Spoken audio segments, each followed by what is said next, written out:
ce que votre ado doit savoir concernant les assurances. Donc, je te fais une petite historique ici de l'assurance et tu vas voir d'où ça vient. Si tu le sais déjà, tant mieux. Sinon, ben, tu vas peut-être en apprendre sur ça.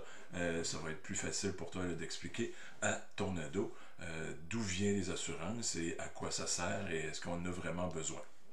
Donc, l'assurance, à la toute base, c'est un besoin qui s'est créé humainement parlant, dans le sens que anciennement, il y avait énormément de fermes, c'était plus de 95% de la population qui vivait sur des fermes, donc cultivait des légumes avec des animaux, la pêche et tout ça, la chasse. Et il y a eu les animaux domestiques, là, je n'embarque pas dans tout cet historique-là, mais lorsqu'il y avait le feu dans une ferme, qu'est-ce qui se passait? Bien, l'assurance, à la base, n'existait pas avant qu'elle existe. Bien, une ferme passait au feu, bien, les voisins venaient, les fermiers voisins, venaient aider la personne dans le besoin qui venait de perdre sa ferme ou quelque chose comme ça. Là, il y avait une perte matérielle, donc les voisins venaient aider à reconstruire pour que ce fermier-là, avec sa famille, puisse continuer de vivre. Donc ça, c'est vraiment un peu la base de base de base, l'entraide communautaire entre les gens qui faisait que quand il y avait une personne, une famille dans le besoin, que les autres venaient aider. D'où vient après ça le système de l'assurance? Bien, c'est que chacun a dit, ben, pourquoi pas qu'on mettrait un petit peu d'argent à tous les mois, à tous les années, dans un pot, et lorsqu'il y a un malheur dans un de nous, ceux qui ont cotisé dans le pot, bien, on prendrait l'argent pour aider ce cultivateur-là ou cet individu-là par rapport au malheur qu'il a eu. Donc, tu vois le concept là, de l'assurance qui fait que on part d'entraide. Après ça, on pense, ben, dire, OK, côté monétaire, à quelque part, ben, les voisins, à un moment donné, il n'y avait pas tous les moyens d'aider jusqu'à une certaine manière pour que la personne qui était dans le besoin puisse améliorer, revenir avec une ferme convenable pour pouvoir l'opérer, se faire vivre et faire vivre sa famille. Donc, la base de l'assurance est là et c'est très louable ce côté-là de communauté, de s'entraider par rapport à la communauté.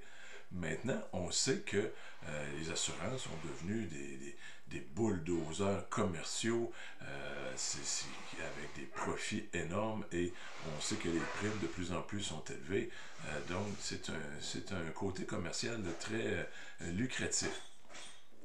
Et à savoir, à un moment donné, est-ce que il n'y a pas un peu de commercialisation de la peur en arrière de ça? C'est un peu dans l'article que j'ai voulu faire ressortir dans l'article que j'ai écrit dernièrement, de dire, ben, à un moment donné, est-ce que c'est vraiment toujours nécessaire de s'assurer? Donc, quand il y a vraiment une perte énorme, bien, je dirais oui d'emblée, si je suis un jeune parent, qui n'est pas le cas, mais si j'étais un jeune parent et que j'avais à décéder demain matin, ben, j'ai un, deux, trois enfants qui risquent d'avoir des difficultés financières si je pense que c'est le parent survivant qui devra tout subvenir aux besoins de trois enfants, les études et tout ça, les couches, etc. Donc, ça devient un peu de ma responsabilité de, si j'ai pas X milliers de dollars de côté, que si je décède très jeune, que l'autre parent puisse bénéficier de ce capital-là pour subvenir aux besoins pendant au moins jusqu'à la majorité des enfants, bien, il doit y avoir une compensation quelque part. Donc, c'est de là que toutes les tables de calcul se font sur les risques et tout ça.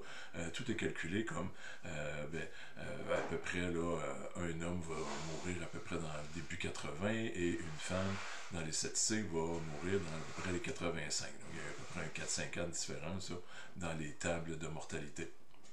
Donc, l'idée, c'est selon l'état de santé, s'il est bon pour tout le monde, pour monsieur, madame à 25 ans, ben, jusqu'à 80, jusqu'à 85 pour madame, ben, si elle veut à son décès qu'il y ait 15 000 $, un 20 000 $, 25 000, peu importe le capital d'essai qui est souscrit, bien, le fait est que ma chance de décéder devrait être à l'entour de 80, mais quand j'aurai 80, j'aurai cotisé mon 25 000 si je veux qu'il y ait 25 000 qui viennent à ma succession. On se comprend là-dessus, c'est pas tant un cadeau que ça. Le côté de l'assurance, c'est qu'on finit par le payer et au-delà de, avec profit pour les actionnaires et les dirigeants. Donc, dans l'article, c'est ça que je viens un peu vouloir ressortir un petit peu. Je prends un petit peu position en disant, ben, c'est pas toujours nécessaire. Hein? Puis il y a des choses qui sont, on est obligé d'assurer. Exemple, un automobile. Je prends mon cas personnel, ça fait au-dessus de 40 ans que je conduis.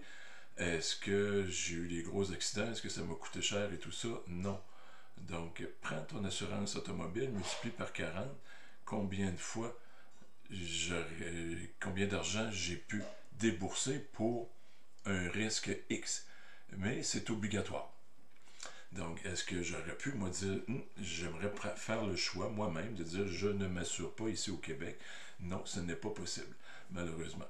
Mais il y a d'autres choses qui est possible. J'achète, je sais pas, moi, une nouvelle souris sans fil et ils veulent me vendre une assurance pour Biri pour les 2 premières années.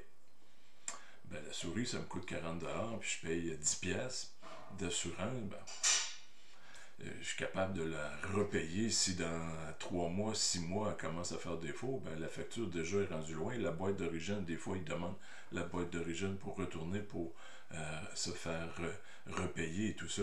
La boîte est rendue loin. Donc, il y a des choses que j'ai pas besoin de dire oui, mais il y en a que si on se fait vendre la peur en arrière, que ça peut briser, ça peut ci, ça peut ça, ça peut. Il y a toujours le petit côté si ça l'arrive. Et dans l'article que j'ai écrit à un moment donné, j'ai écrit carrément le chapitre 2, c'est les risques ne sont pas toujours 50-50. Donc, j'achète quelque chose, ça peut bien fonctionner ou ça peut mal fonctionner. Mais c'est pas 50-50, là. Les chances, si c'est un fabricant qui honore son produit et qui dit que c'est un bon produit qui va persister dans le temps, bien normalement, mes chances sont énormément plus grandes que le produit. Je n'ai pas besoin de réclamer une assurance dans 2 ans s'il y a un défaut.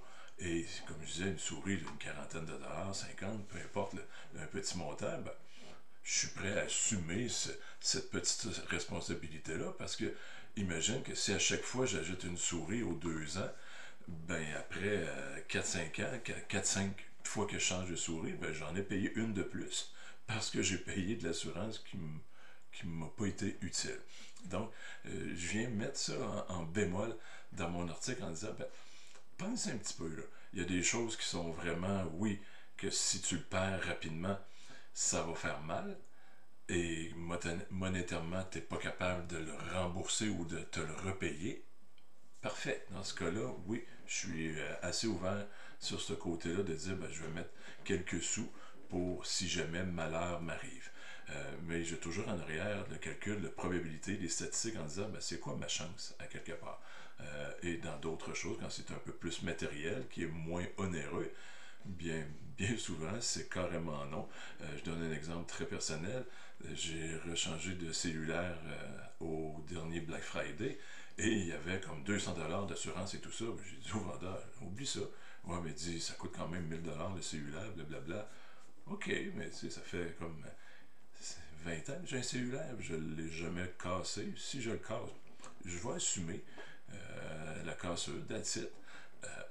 Il avait l'air d'être surpris, mais il n'a pas été capable de me vendre le côté de peur, de hey, tu pourrais l'échapper en sortant d'ici. Oui, je pourrais glisser sa glace puis mourir en sortant du magasin aussi. S'il faut toujours vivre dans cette expectative-là que je vais mourir demain matin, ben, la vie est plate, pas à peu près.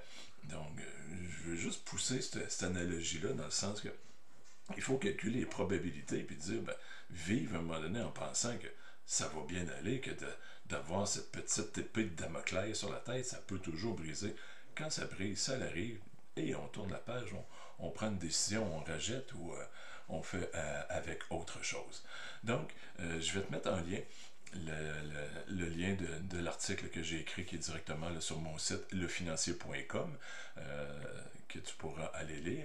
Et il y a toujours accessibilité là, sur mon site que tu verras en haut à droite, là, si tu n'as pas encore téléchargé le GPS financier, bien, va chercher ça. Ça peut peut-être te donner des petits trucs et astuces pour t'aider dans tes finances personnelles en tant que parent qui veut avoir une meilleure situation financière et surtout devenir un bon modèle pour tes ados. Sur ce, bien, je te souhaite une sucrée de belle journée. Bye bye.